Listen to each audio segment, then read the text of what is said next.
Broadcasting live from WOUB TV in Athens, this is Newswatch. As Athens grows, emergency response times are increasing. The city is now considering a new EMS station to help speed up those response times. But the remaining question is, how will the city fund it? Good evening, I'm Chelsea Sick. Thanks for joining us.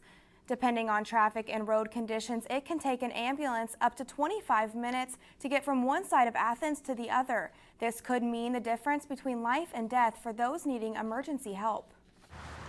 On the far east side of Athens is a lot near the Holzer Health System. Last night, the city took up a measure to split the lot. Basically, it's to split the lot and to make it more developable. One possible use for that lot would be the construction of a new EMS station. The ordinance was approved, and it is hoped plans for such a new EMS station will begin. It would help cut down the runs on our current Athens station, which they're the busiest one in the county by far. A new station would give EMS a seventh truck, which would lead to a reduction in response times. The current station is located on the west side of Athens. With an additional location on the east side of town, residents on that end would be easier to reach. We're looking at 15 to 20, maybe 25-minute responses for EMS from our existing stations, and we'd like to, when the money's available, we'd like to be able to plug that hole and build a new station out there. The question now is, when will money be available? It's not only the cost of building a new station at that point. We're looking at needing to add 6 full-time employees, so we would have to take that into account also. The first priority, though, is to replace the station on the west end, and that won't require hiring anyone. Once that project is finished, county commissioners are expected to see if money can be made available to build an East State Street station. EMS is funded through property taxes and patient billing. Some money has been put away to be used for the project, but it will be some time before we know the costs of building a new station. City police officers will now work with the Sheriff's Department Special Response Team after approval from City Council. The agreement allows up to 5 Athens PD officers to train and go out with the Athens County Sheriff's SRT. The SRT responds to high-risk situations such as dangerous warrants or hostage situations. Training and overtime for SRT callouts is expected to cost the city nearly $25,000. And one more approval by City Council last night will help with sexual assault investigations. Council approved $500 to help pay for new equipment at O'Bleness Hospital. That will make examinations easier for victims. Officials in Washington County have captured Jeremy Braun, who had been at large since last week. Braun and another man, Ryan Nichols, were wanted on kidnapping and assault charges of a Belpre woman last month. Braun was arraigned yesterday in Marietta Municipal Court. Police are still looking for Nichols. Police are asking anyone with knowledge of Nichols' whereabouts to call 911. A former Ohio University professor requests a faculty hearing just hours before the deadline to respond. Dr. Andrew Escobedo was a professor in the English department when accounts from several female students and colleagues claimed that Escobedo engaged in unwarranted sexual advances. An investigation by OU's Office of Equity and Civil Rights Compliance concluded in December that Escobedo's grounds for dismissal were based off of incidents that occurred over an extended period of years. The faculty hearing will decide whether he will be dismissed and detenured. Ping Center is sinking. The Recreation Center at Ohio University will undergo a nearly $1.5 million repair. The OU Board of Trustees report says weak native cohesive soils underneath the building are to blame. The Athens News reports Associate Vice President for Architecture Greg Robertson says the building's design is also at fault. It is unknown when construction will begin, but the building remains safe for the time being.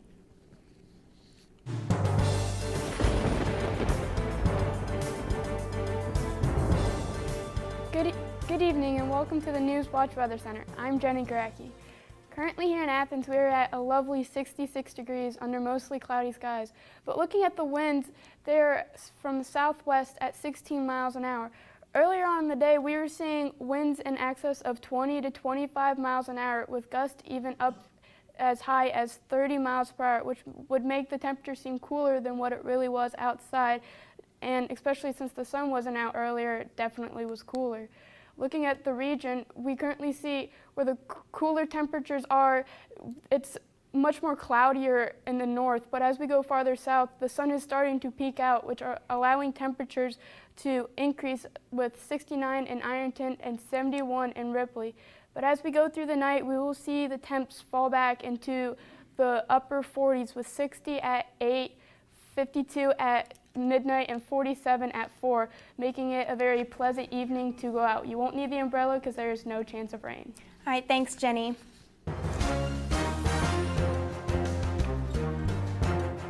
One of 2 men charged with murder in connection to last week's shooting at an Ohio nightclub has died.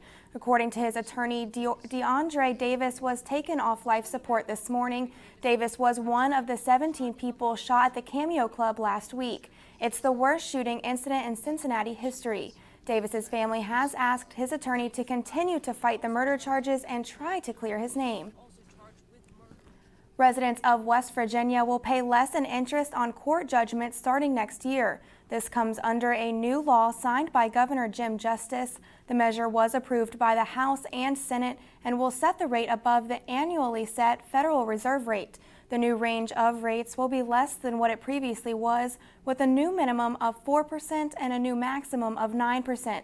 Calculations are based off the 5th Federal Reserve District's secondary discount rate.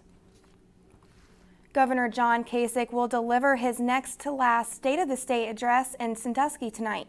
Kasich's administration held town hall meetings on water quality and opioid addiction during the day in the northern Ohio city. Kasich plans to speak at 7 in the Sandusky State Theater. You can watch the address live on his Facebook page or at ohiochannel.org. You may have noticed more dogs around campuses, but if they aren't allowed in dorms or buildings, how do they get there? We'll show you how students are sidestepping university rules. This story and more when Newswatch returns.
Most students know that college can get a little rough, and dogs are known to boost spirits, which is why registered support dogs are allowed on campus. But some students are ignoring the rules, creating a problem for others. Newswatch reporter Allison Gens shows us how students are working the system. Theodore, sit. I got really drunk one day and I bought him from a townie. It was sort of just like an impulse decision, and then afterwards I was just like, wow, this is serious. I need to actually get him registered, so now I'm in the process of doing that. Henry Pham is a freshman and lives in the dorms, so the process is to certify Henry's dog Theodore as an emotional support animal. According to the National Service Animal Registry, emotional support animals, or ESAs, are a pet that has been prescribed by a doctor for an emotional or mental disability. The animal is part of the treatment and meant to bring comfort and minimize symptoms. People with depression, veterans, those with autism, PTSD, and other mental and psychiatric disorders qualify for emotional support animals. For Michaela Sturgill, it was her anxiety that begged for help. It's my first year of college, and I have a lot of siblings and a lot of pets back home, and so I was having a lot of separation anxiety and issues with just being here because I live in a single. But I didn't want to get a roommate. So I was online and was just looking at things what could I do to help this without getting a roommate. So she adopted Panda the Pomeranian as her ESA and her new roommate. She says Panda has helped her turn her life around and made adjusting to college much easier. Everything else that I was struggling with before, it's not there anymore. I'm so much more motivated. I have a strong sense of purpose, which is kind of sad because your sense of purpose in college should be to get up and go to class, but I just didn't have that. Getting an emotional support animal can be easy if you already have a diagnosis, but if you want to have your pet on campus, you can go to sites like esaregistration.org, pay for an evaluation letter, and your pet would become an emotional support animal. Otherwise, you can call your doctor and get a prescription letter. All I did was I called home back to my doctor, and they didn't say anything to me. They said, okay, we'll leave the doctor a message. So I thought they just brushed me off. I get a random call from my doctor, and I got the letter, so I'm really excited. But it's actually, it's an even bigger process because even though I have that letter, there's another form that my doctor has to fill out. While Henry has been playing a game of fetch with the university, the process is just as difficult for those who truly need an emotional support animal. The process for getting an emotional support animal in the dorms is horrible, and I think they make it that way so people don't take advantage of the program. But people who really need it, like me, it was really, really negative on me. Michaela says her RA helped her through the process, but it is meant to be difficult for other students because keeping a pet on campus is against Ohio University policy. That policy states that animals are not allowed in campus buildings, but there are exceptions. One of these is for service dogs in training, and medically required animals like ESAs. So if the dog is not registered, you can be kicked out of campus facilities. One of the other RAs walks in, and then he's like, hey, Henry, he saw the dog, and then he's friends with my RA, so he told her, and I had to leave right away so I didn't get in trouble. Mr. Friend? I've been kicked out of restaurants before. I've been kicked out of dining halls. These obstacles aren't just affecting emotional support animals, they're now creating a setback for service animals on campus. I think it's a little tricky to try to figure out what dog is an actual service dog and what dog is just a dog there because the owner wants it to be there. And I think that's what the school is kind of trying to also work through. Maria Martin is the president and founder of 4 Paws for Ability. It's an organization on campus that raises, trains, and fosters service dogs before they're placed for children and veterans with disabilities. Our role as a campus organization is to foster and socialize the puppies from about either 4 to 5 months old and to get them ready and acclimated to different situations that they might meet during their time as a service dog. We are not officially trainers. We are socializers, fosters, and volunteers. To fulfill this role, members of 4 Paws for Ability attend a 5-hour orientation at the beginning of each semester. Because the dogs are always close by, they build a strong relationship. He always wants to play, he wants to come and nudge you, he wants to be by you, he's attached at your hip. It's amazing how much he's grown on us, because at first we were like, oh, this dog's kind of annoying, but now it's like he's our puppy son, and we will do whatever we have to do to protect him. Taking the dogs wherever they go has been a challenge because of students trying to bend the rules and bring unregistered animals into campus buildings. We're trying to do something good, and then you have a couple people that just think that because, we actually have a purpose that, they can make up their own purpose and just try and tag along. It's like, you're not really doing anything. You're doing it for yourself. Like, we're actually trying to help someone, and you're stopping us from doing what we want to do. Like, we're not allowed to socialize our dogs in dining halls. That's one less experience that the dogs can have, you know, and that's something that they're going to miss out on. But no matter how the students end up getting their dogs on campus, they've all learned there's a lot of responsibility taking care of their canine companions. When it was time to get the dogs, I immediately fell in love. And so from there on, it was just like a whole big experience, because it was taking care of a dog. They're like a child. Puppies aren't easy.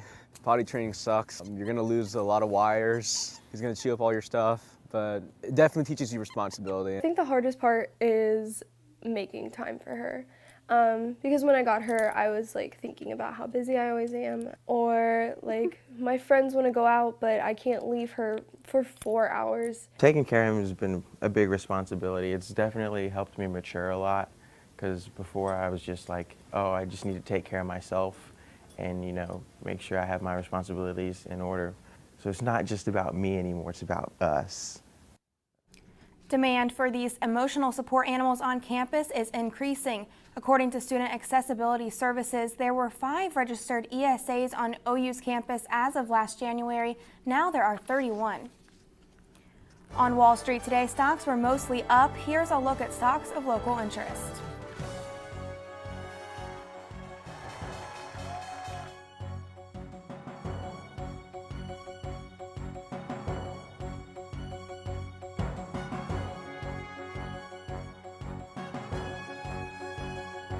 Are there cooler days ahead? Plus, is there a chance of snow in the forecast? That's my extended forecast next on Newswatch.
Welcome back to the Newswatch Weather Center. I'm Jenny Gurecki.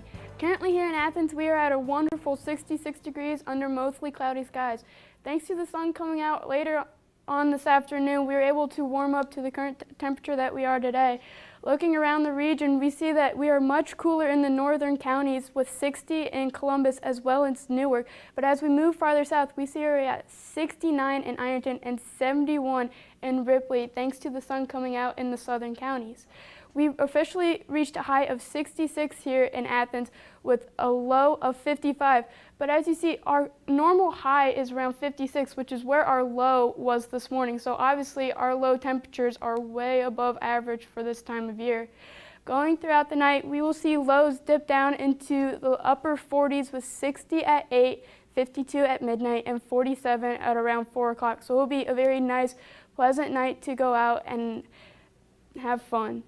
Tonight's low will be about 45 degrees, mostly cloudy, very pleasant night with winds out of the south at 5 to 10 miles an hour. So the winds will start to die down as we go through the night. With the lows around the region, we see 47 as our highest low, 42 up in Columbus, and 41 in Newark. So it will be a little chilly as you go farther north, so you might need that jacket if you go out if you're around Columbus or Newark. This low pressure here in the Central Plains will eventually move up into the Ohio Valley into tomorrow, which will bring us a chance of rain and thunderstorms going into the latter part of tomorrow. But as for the morning, you will be perfectly fine at the bus stop with a temperature around 46 degrees. You still might need a lightweight jacket. The winds will be out of the east at 5 to 10 miles an hour. Going through the day, we see we will warm up very well into the upper 60s, maybe even reaching 70, depending on when the rain will move in tomorrow. But your morning commute will be rain-free tomorrow. Afternoon commute, you may see a couple pop-up showers, maybe a thunderstorm, but we will reach a high of 70 degrees tomorrow, mostly sunny, winds out of the east at 5 to 10 miles an hour. Looking around the region for your highs, we will be a little cooler in our state capital of Columbus at 66 degrees, but going farther south, we will see 74 in Ironton as well as Ripley with mostly sunny skies. Going through the week ahead, we will be 70 degrees tomorrow, afternoon showers, with mostly the thunderstorms will come around midnight, later on in the night, which we are predicting about ½ inch of rain. We could be on the severe side going into that, but as we go into Friday, we do have that chance of snow, but the weekend does look very nice. Over to you, Sean. All right, thanks, Jenny, and I am Sean Neidig. Coming up in sports, Ohio softball had a doubleheader at Kent State this afternoon. I'll let you know how they did in just a few minutes. And Ohio baseball is currently playing Dayton. The latest update from Bob Wren Stadium is coming up next on Newswatch. Stay tuned to WOUB. Here's a look at what's coming up tonight on your public television station.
Welcome back. A lot of action on the diamond, and let's start with Ohio softball. The Bobcats had their 11-game winning streak snapped on Saturday. The team had 2 chances to get back in the win column this afternoon with a doubleheader against Kent State. In Game 1, Ohio ace Savannah Joe Dorsey pitched another gem, striking out 15 in 7 innings to lead Ohio to a 6-0 victory. In Game 2, the Golden Flashes jumped on starting pitcher Danielle Stein for 2 runs in the first, and things got worse from there. Maddie, actually, sorry, I lost the name for a second, but Maddie Grimm smacked 2 homers in the Golden Flashes' 7-1 win. Moving to Ohio baseball, the Bobcats are currently in a battle with Dayton at Bob Wren Stadium. The Bobcats are leading 1-0 in the top of the third. The Bobcats opened up Mid-American Conference play this past weekend with a sweep over Ball State, while the Flyers got swept themselves by St. Bonaventure. This is the 4th time these two have met since 2013, with the Flyers owning a 2-1 advantage.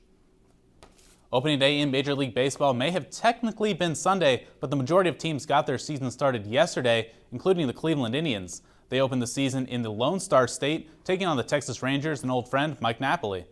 We'll pick it up here in the top of the 4th. Indians down 5-1, and that ball just met the bleachers. Jose Ramirez, the homer to get the rally started, and with one in the top of the 8th, a 1-run game. The new guy, Edwin Encarnacion, at the plate, and now this game is tied up at 5. Encarnacion's first home run in a Cleveland uniform is belted to left center field. The score won't be tied for long. Now in the top of the 9th, Carlos Santana finds the gap. Abraham Almonte scores on the double, and the Indians come from 4 down to beat the Rangers 8-5. Opening day in Cincinnati, of course, is a huge deal. Scott Feldman got the start for the Reds, but not the start that he wanted. Cesar Hernandez with the leadoff home run for the Phillies to give them the early lead. Then in the top of the 6th, here's something that you don't see very often. Jeremy Hellickson, the Phillies' starting pitcher, with the RBI triple to put Philadelphia up 4-1. Hellickson only allowed 1 run on the mound, and the Phillies won 4-3. And perfect weather in Boston for the Pittsburgh Pirates opening game against the Red Sox, but it can't be a good sign for the Pirates that Tom Brady and a few other New England Patriots are in the house with the Super Bowl trophy that they just won a couple months ago. In the 5th inning, no score, Pablo Sandoval with the infield single to put the Red Sox up 1, and later in that inning, Cincinnati native Andrew Benintendi with the home run. Andrew McCutchen is the new right fielder, but nothing he could have done about that one. Red Sox go on to win 5-3. So baseball season is just starting, but the 2017 NCAA tournament has come to a close after the University of North Carolina defeated Gonzaga 71-65 in the NCAA championship game last night. It was just last year that North Carolina lost on a 3-point buzzer beater, but the Tar Heels are second to none this year. Joel Berry II led Carolina with 22 points and was named the Final Four's most outstanding player. This is the 3rd national championship for Tar Heel coach Roy Williams, surpassing UNC legend Dean Smith. That's it for sports. Back over to you, Chelsea. Thanks, Sean. A massive diamond known as the Pink Star Diamond has sold for more than $70 million at an auction in Hong Kong. The diamond is nearly 60 carats. Forbes reports the buyer was a Hong Kong-based jewelry retailer and was bidding against 2 other phone bidders. This isn't the first time Sotheby's has tried to sell the Pink Star. Back in 2013, it sold for more than $80 million, but the buyer defaulted on the deal. We're in for a very pleasant night here in Athens. Going throughout the week, we will see Thursday we will reach a high of 55 with a big chance of rain, snow on Friday. Over to you, Chelsea. Thanks, Jenny, and that does it for our broadcast this evening. Thanks for watching. I'm Chelsea Sick. Coming up next is John Kasich's State of the State address. You can watch it on WOUB TV's channel 20.3 and listen to it on WOUB. And remember, you can find the latest news anytime at WOUB.com.